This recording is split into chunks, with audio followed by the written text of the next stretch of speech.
Good afternoon, everyone. Thank you for joining us for this fifth engagement session for the real-time pricing project. My name's Chris Otten. I'm the Senior Advisor leading the real-time pricing implementation for the Electricity Authority. With me is Hamish McKinnon, who will go through the system operator's presentation on the implementation of scarcity pricing. So there's a brief agenda of what he's going to work through today. We will take questions at points through the presentation. Please use the Q&A panel on Teams to submit your questions. We do have a lot of information to get for Hamish to get through today, so if we don't pick your question, don't worry, we will pick it up in the written Q&A session, Q&A documents that will accompany the recording of this session following the event. So at this point, I will hand over to Hamish. Thanks, Chris.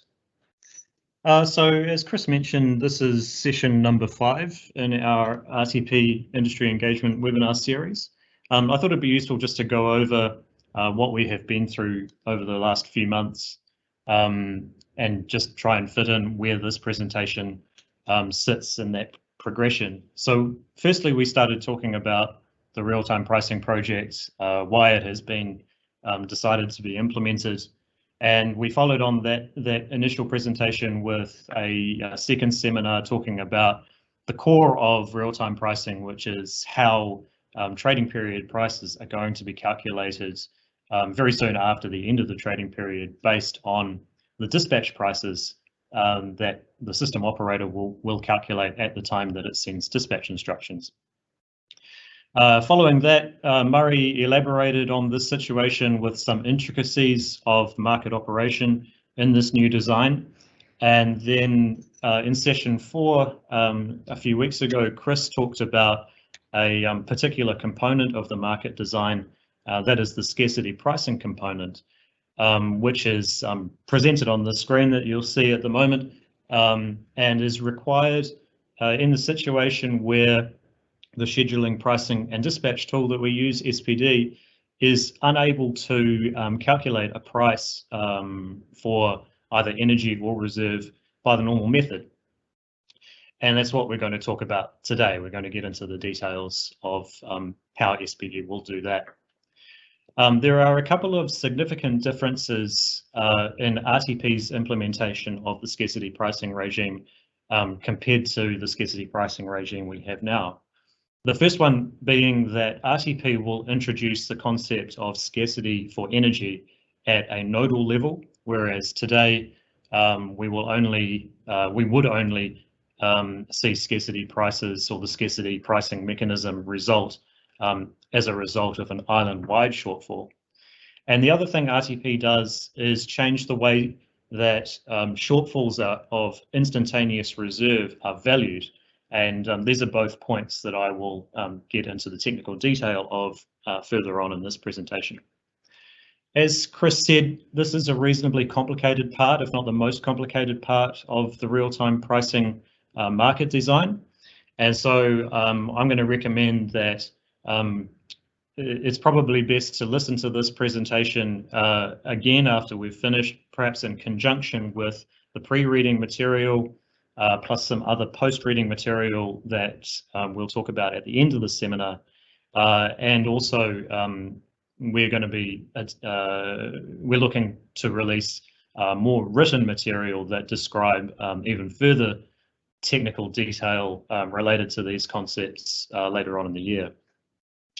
So on the screen, just to refresh everybody's memory about what the scarcity pricing mechanism or scarcity pricing part of the market design is tangibly, is this concept of valuing energy shortfalls and instantaneous reserve shortfalls in terms of the value of lost load. Now, the Electricity Authority has determined that the value of lost load at any particular GXP is between $10,000 and $20,000 per megawatt hour.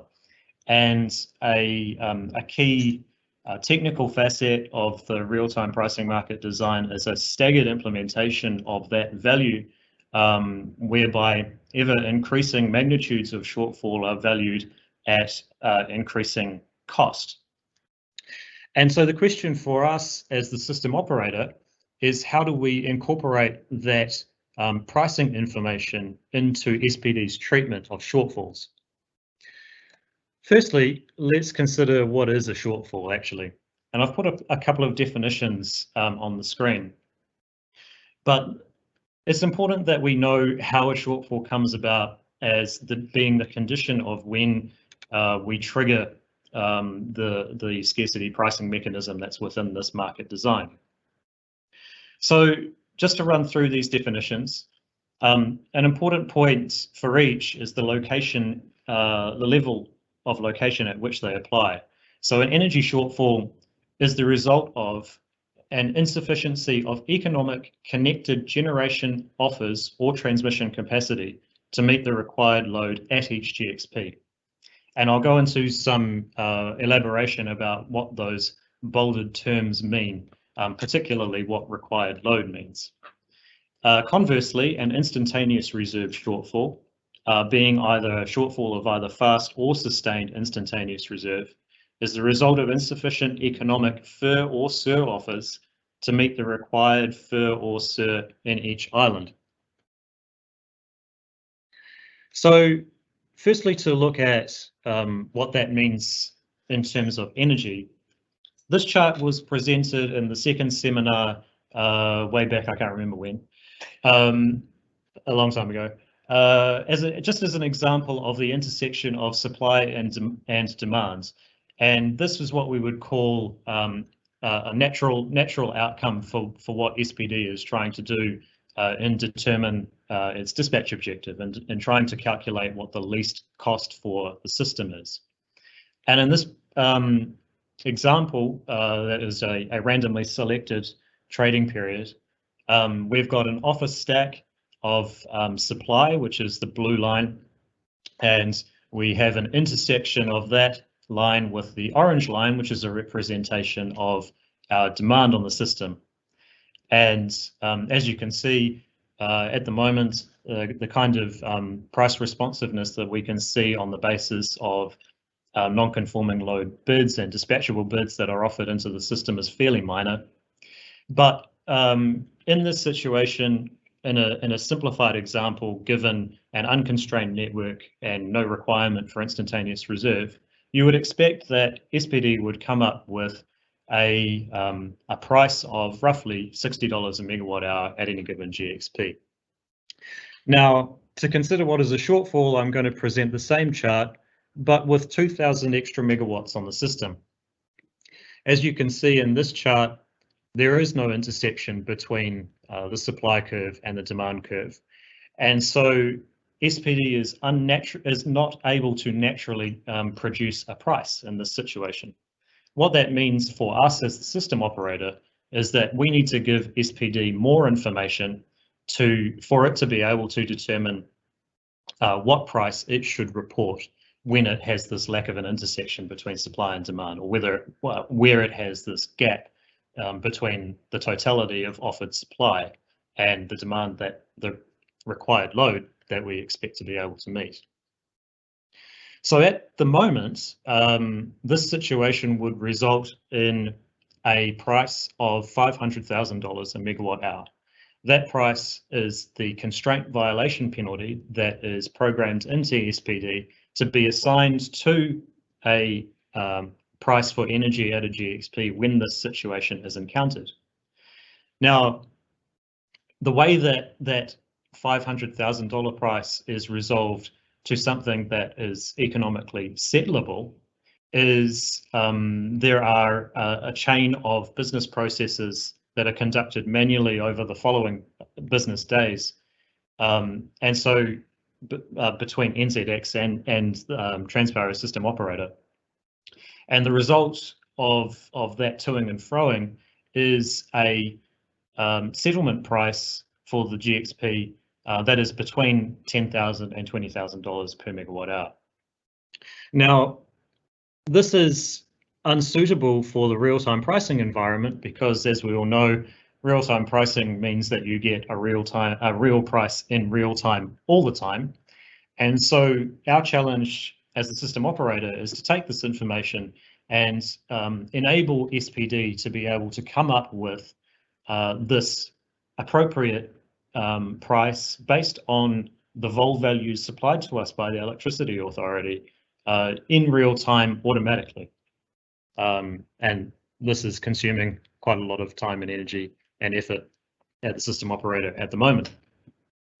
So if we're to consider the previous chart, what we are mostly interested in is what is this thing called required load. So the required load is the need that SPD is trying to fulfill in terms of the energy that needs to be supplied at each GXP. Under RTP, the required load in all of our schedules will be a forecast load. This is in contrast to the current situation where the 5-minute indicative pricing schedule and the final pricing schedule, being ex-post schedules, actually use measured quantities for their required load input. But under the market design, we are going to be producing dispatch prices from the dispatch schedule. And so we need to consider first and foremost how we generate required load for that dispatch schedule. This is something that we do today, and I'll go into a little bit more elaboration in the following slides about how we are changing this process. But fundamentally, it stays the same. What we do is make a calculation of what the current load is at each GXP on the system, and we apply something we call a PSD, or pre-solved deviation. This is a value that is representing the expected change in load in the next 5 minutes. The sum of those two quantities, the current load and the PSD, gives us our required load for the dispatch schedule. And this is what's represented in the diagram on this slide. Also on the diagram is some inputs to the PSD. And predominantly, the major input to the PSD is our short-term load forecast, which I'll elaborate on later on. There are other sources of information for the PSD, such as information about what the current system frequency is and whether some generators are close to their dispatch or not. And all of those things are taken into account to create this PSD value, which we apply for every dispatch schedule that we generate. Now, I'll also mention that from time to time, when we resort to using backup tools, we may have a situation where the price responsive schedule is in fact used to provide settlement prices. In the price responsive schedule, the required load is the conforming load forecast. So in terms of scarcity pricing, what we are very interested in is how we derive this required load. A key technical aspect of deriving the required load is the distinction between the measured current load and what we do when a measurement is not available. Part of this project is enabling the use of the grid owner's revenue meters, which are sometimes called ion meters. What the ion meters information enables us to do in dispatch time is to more accurately allocate what we think is the island load around to each of the GXPs. So at the moment, we are confident that our forecast, our current load within the island plus our PSD for the island is a reliable quantity, which is proven by the fact that we're able to keep supply and demand in balance every 5 minutes. But what we need for a real-time pricing regime is a more reliable distribution of what that required load is across the island going to each GXP. The use of measurements to give us information about what the current load is at each GXP is sometimes not available as a result of a technical failure, for instance, or an outage of a particular piece of equipment. And from time to time, we expect that we will need to resort to estimating required load where it cannot be measured. Now, we believe as a point of policy that it is unreasonable to forecast a shortfall at a GXP when we are estimating the required load. An energy shortfall should only result from the SPD solution if either we have directly measured a shortfall at a GXP, and this would take the form of a temporary asset overload or N-1 constraint binding and having an offload time of less than 15 minutes. Or we would expect an energy shortfall if our island PSD quantity creates an island-wide scarcity result, or we would expect an energy shortfall if an additional quantity of disconnected demand would exceed our supply capacity. And I'll get into more detail about that shortly. What this implies for the purposes of managing our required load input to our dispatch schedule is if our load measurements are unavailable and we have estimated a load that exceeds supply at a particular GXP, then this estimate should be recalculated, and that will happen within the dispatch solve. If we are adding a PSD at a GXP which exceeds the GXP supply capacity, this is unreasonable as well, and the PSD should be reallocated. Again, this will happen within the solve, within SPD's calculation. I'd like to take a short break at this point to answer any questions that you've got. I'm going to take a short break so I can swallow some water. And then shortly we'll get into this concept of instructed demand disconnection.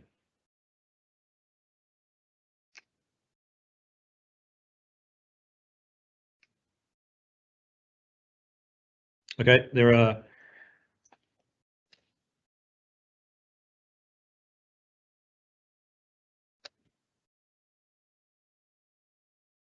I think there are no questions.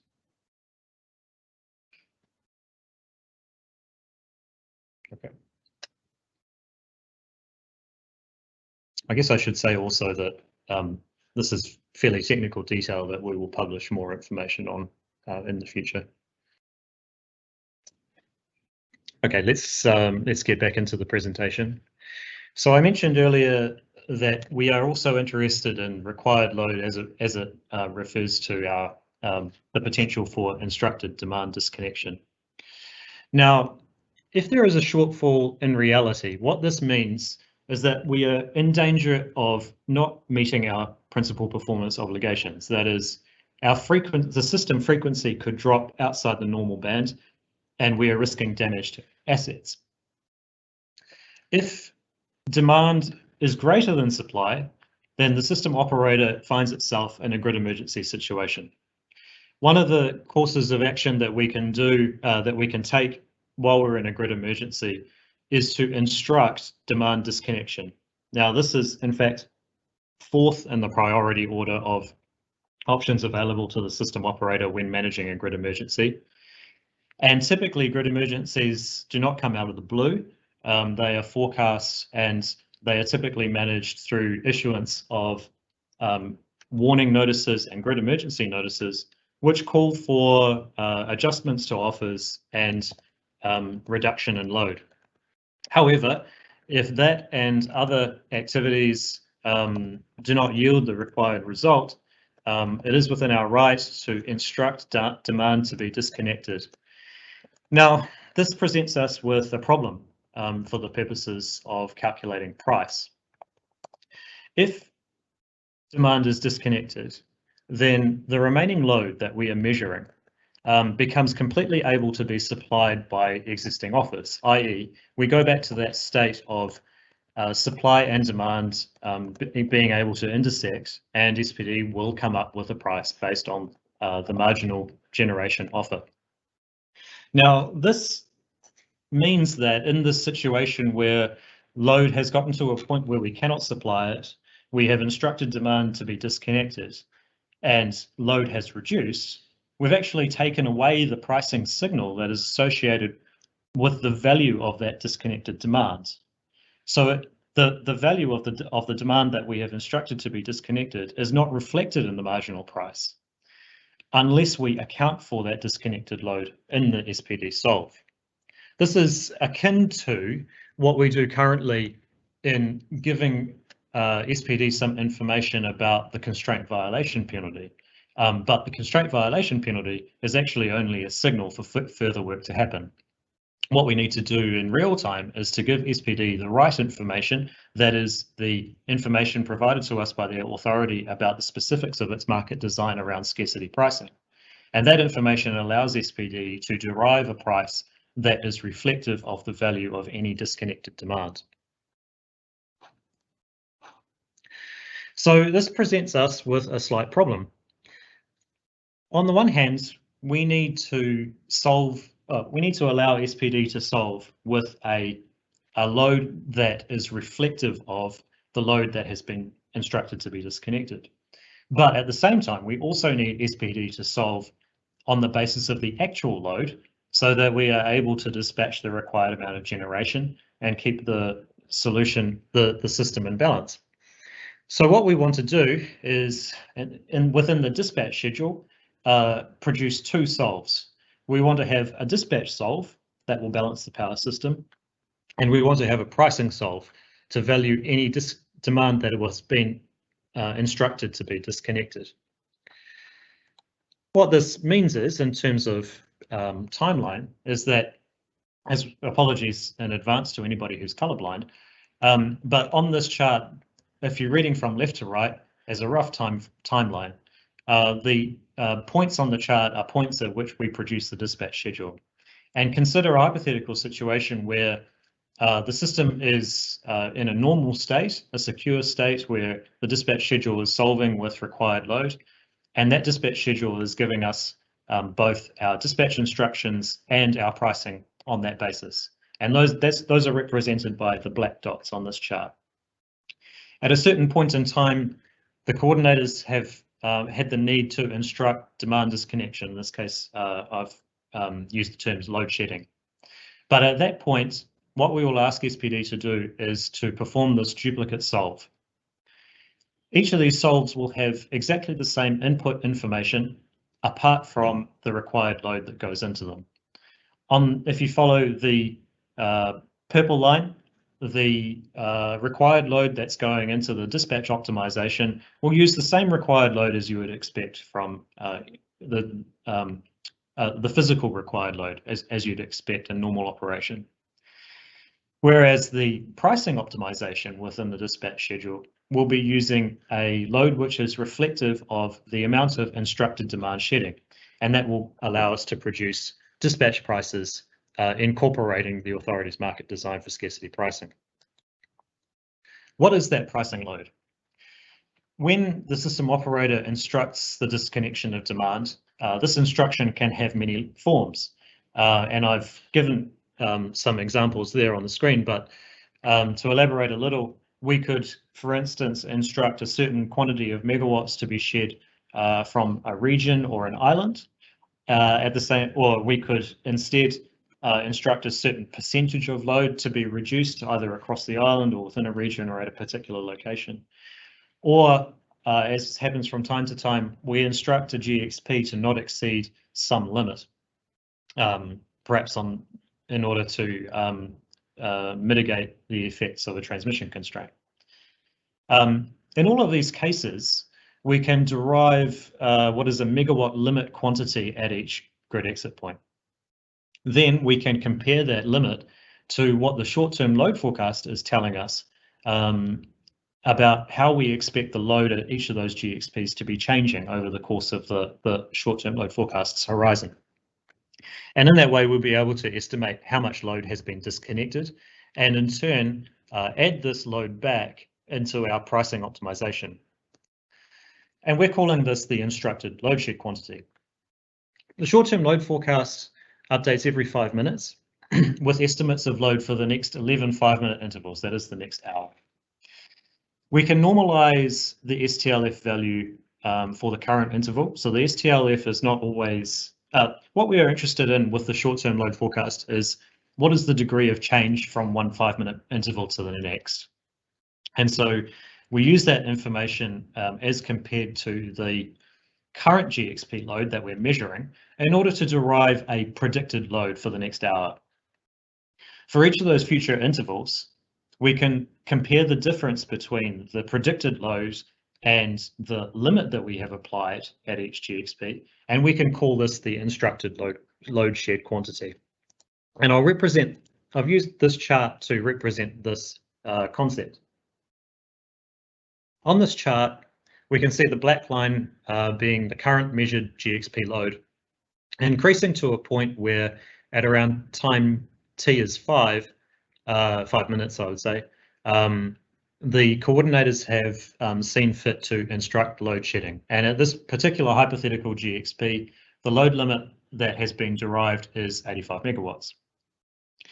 The dotted blue line on this chart represents a stylized STLF. So over the next 4 or 5 intervals, we have information about what we expect the load to be doing at this GXP. And as you can see in this hypothetical example, the STLF exceeds the load limit that we have applied. We can adapt the dotted line to normalize our expected load for the next 11 5-minute intervals, and to create this solid blue line, which is the predicted load curve that I mentioned earlier. And in comparing the solid blue line with the red line, the red dashed line on this chart, for each 5-minute interval into the future, we can derive this instructed load shared quantity. Now, this quantity of deltas is particularly important because what we expect as a core tenet of real-time pricing is that the prices that we are producing in real time will produce a degree of price responsiveness. So when we have a pricing load derived that we are using to derive a dispatch price, we must take into account this voluntary demand response. What that means is that even if we go through this process of instructing demand disconnection, evaluating how much load we think has been disconnected, and then applying it to our current load, SPD may not solve with a shortfall, even for the pricing optimization, because of the degree of voluntary demand response. And I've presented this as this chart, which is using the same purple and green colors as before.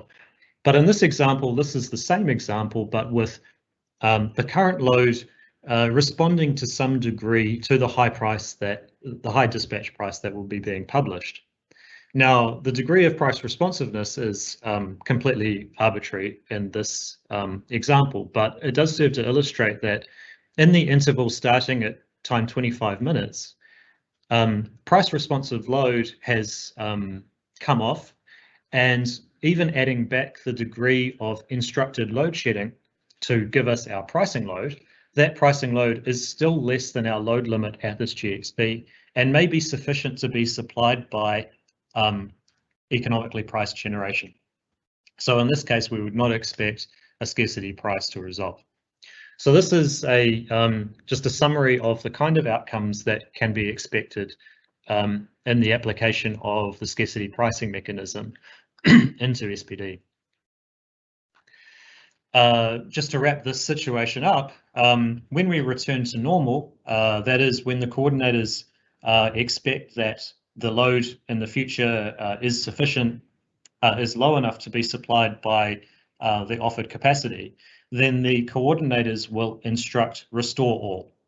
And at that point in time, the pricing optimization will stop and we will revert to normal state where the same required load is producing both our dispatch optimization, giving us our dispatch instructions for the generators, and also giving us our dispatch prices.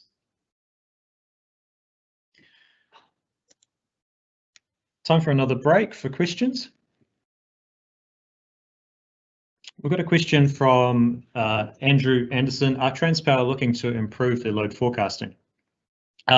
Yes, but we aren't doing it within the real-time pricing project specifically. There are a number of other initiatives currently going on, supported by the Electricity Authority and also internally to the system operator, that are looking at options for improving load forecasting.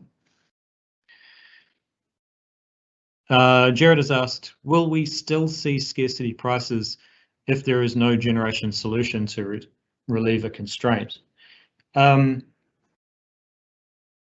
So in the case where, so it's probably getting a little complicated for the scope of this presentation, but there will be situations where n-1 constraints can cause a scarcity situation at affected GXPs beyond the constraint.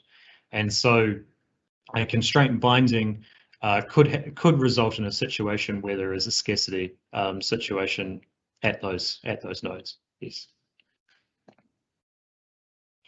Anonymous has asked, is it one solve with negative load added for the load reduction instructed? Is it one solve with negative load added? Dispatch uses net load, includes negative load. Pricing uses gross load, ignores negative load. I think I'd have to take a look at the maths, but my initial response to that is that you could see the proposal as equivalent to what's being described in this question. What we're going to do is produce some written documentation subsequent to this presentation, which will describe the implementation of the scarcity pricing mechanism within SPD, which hopefully will answer those kinds of mathematical, deep in the detail kinds of questions. And I think this is the last one yet. Last one. So Trustpower has asked, how often in the past has this sort of load shedding had to occur? Hence, what is the likely frequency of scarcity pricing events per year under RTP? I think just to go back to a point I made right at the start of this presentation is the real-time pricing scarcity pricing regime implements nodal scarcity. And so what that means is, although we haven't had for a very long time, I think 12 years or more, instances of widespread instructed demand disconnection, we have from time to time encountered need for instructed demand disconnection at given GXPs around the system for whatever reason, but mainly the motivation for that has been outage related. So one of the activities that takes place in the outage planning process is to ensure that if a grid transmission outage, in order for a transmission outage to be taken securely, the system operator and grid owner work together with connected parties to ensure that the load that is at the GXP at the time of the outage does not exceed the capacity of the remaining transmission assets. This is a condition of going ahead with a transmission outage in most cases. And so it's reasonably unlikely that when an outage occurs that load shedding is required, because a part of planning the outage has been asking the connected parties to control load prior to it happening. So we would expect really that instructed demand disconnection could only really occur as a result of unexpected circumstances at the nodal level. I'm going to get now into the other side of this equation, which is FER and SIR shortfalls, that is fast and sustained instantaneous reserve shortfalls. So reflecting on how long it's taken to get through the energy shortfall content in this presentation, this is possibly a little ambitious, but what I do recommend is going back and searching the authority's YouTube channel, believe it or not, for a 2019 presentation on this subject that was a recording of a industry seminar we gave related to reserve shortfalls and the new mechanism that's being used to evaluate the value of reserve shortfalls. However, I will do my best to describe the contents of that presentation here. So in much the same way as SPD has a need, as it were, to serve the required load, SPD also has a need to serve fast and sustained instantaneous reserve requirements in order to preserve an N-1 secure system. Now, a key point about our current operational policy is that we will allow some instantaneous reserve shortfall before instructing demand disconnection. And we do that on the basis that ORFALs, extended reserves, is always available to cover a contingent event risk. It's important to note at this point that we do not allow an instantaneous reserve shortfall in the case where the extended contingent event risk is binding, because ORFALs is already required in order to mitigate that risk. However, if you take into account both the value of lost load and also the system operator's operational policy about allowing some reserve shortfall, this defines the value of instantaneous reserve as specified in the scarcity pricing design. Specifically, what it means is that the scarcity price tranche inputs into SPD must be configured so that SPD decides that an instantaneous reserve shortfall is less costly than an energy shortfall. This gets even more complicated when you consider the nature of how instantaneous reserve is scheduled. We have two instantaneous reserve products, fast and sustained, and both may be in shortfall at the same time. And some quantity of both of these shortfalls is acceptable before demand disconnection would be instructed. So what we must consider is that the value of fast instantaneous reserve shortfall plus the value of sustained instantaneous reserve shortfall must still be together less than the value of the value of lost load. Now, the other thing that the real-time pricing project has introduced is a greater recognition that when a megawatt of instantaneous reserve capacity and another megawatt of instantaneous reserve capacity is offered into the system, the energy it frees up could be from not just one source, but from multiple sources. Basically, it frees up capacity from each source of risk that is scheduled higher than the available instantaneous reserve. And I've got a chart later on which will describe this a bit more graphically. What that means is,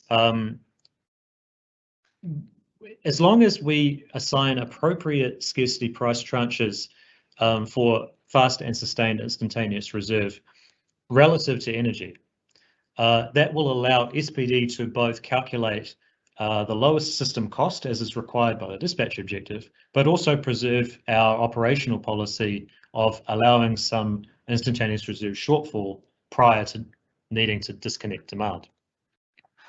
This is the chart that I was referring to, and this is a representation of the risk violation model that the real-time pricing project will be implementing. At the moment, what we would expect is that for a situation where we are in reserve shortfall, only the violation of the greatest risk is actually valued. That is to say that if another megawatt of instantaneous reserve was offered to the system, the value of that megawatt of instantaneous reserve is actually diminished, because not only is it offsetting the binding risk, the risk setter in this situation, it's in this example risk A, it is also allowing some extra capacity to be provided by risk B. And in this situation, that value of energy is not taken into account. So the real-time pricing project will make changes to the SPD algorithm that enables an appropriate valuation of both risk A and risk B's violation being reduced if another megawatt of instantaneous reserve is offered to the system. So this has some interesting outcomes related to energy shortfall, which I want to perhaps just briefly touch on here, but as I say, we'll provide more detail on in some post-reading material, post-seminar material, and also some written documentation. But what we would expect to see in the real-time pricing regime is that instantaneous reserve shortfalls will occur before an energy shortfall in the case where there is an island-wide capacity shortage. So SPD is able to trade off some offered capacity to provide energy, not instantaneous reserve, because a shortfall of energy is more valuable than the shortfall of instantaneous reserve. And the kind of instantaneous reserve offers that I'm talking about specifically are offers of injectable capacity, not interruptible load. If the capacity shortage, however, is at a local or regional level, we would not expect instantaneous reserve shortfalls to occur because instantaneous reserve is procured and scheduled at an island level. So an energy shortfall will result before an instantaneous reserve shortfall will result. The third point here is that we may see either fast instantaneous reserve being in shortfall or sustained instantaneous reserve, or the two together, before we see an energy shortfall. And the relative magnitudes of each of those situations will be different because if we have fast and sustained instantaneous reserve in shortfall together, then the combined cost of that means that a lower quantity of reserve shortfall is allowable before we get into the energy shortfall tranches. Finally, when we have multiple risk setters, we might expect that the price of fast instantaneous reserve or sustained instantaneous reserve when there is a shortfall is based on the sum of all of the individual risk shortfalls that are relieved by another megawatt of instantaneous reserve capacity. And as I said earlier, this is in contrast to the current state where only where in fact another megawatt of offered instantaneous reserve actually has a diminishing effect on the value of instantaneous reserve while we're in shortfall. I've mentioned earlier some detail around grid outages. What's important to note is some extra details how grid outages interact with the scarcity pricing regime. Now, if a modeled outage is constraining a GXP's supply capacity, what we might expect is, due to the way we model outages for an entire trading period, given how we measure load on an instantaneous basis, we could have a mismatch in timing between the load that we are measuring and the transmission grid that we are modeling. In this situation, the authority has described this as a case where if shortfall pricing were to result, it would be spurious, and it's something that we will avoid. The way that we will do this is by programming SPD to recognize when outages are impacting the supply capacity to a GXP. So if an outage is modeled to start at the beginning of a trading period, but switching in real life has not yet commenced and load still exists at that GXP, then no scarcity price will result, and our means of dealing with the load at the GXP will be to reallocate the load to another part of the grid that enables us to give us a consistent dispatch solution, but avoids the spurious shortfall pricing that would otherwise result. Finally, I thought I'd talk a little bit about shortfalls in the forward schedules. Throughout the presentation, we've been focused on dispatch prices, as dispatch prices and the dispatch schedule are going to be predominantly the source for trading period prices at the end of the trading period. But as I mentioned, from time to time, strange things do happen, and we have a fallback in the PRS schedule that allows us to generate settlement prices on that basis.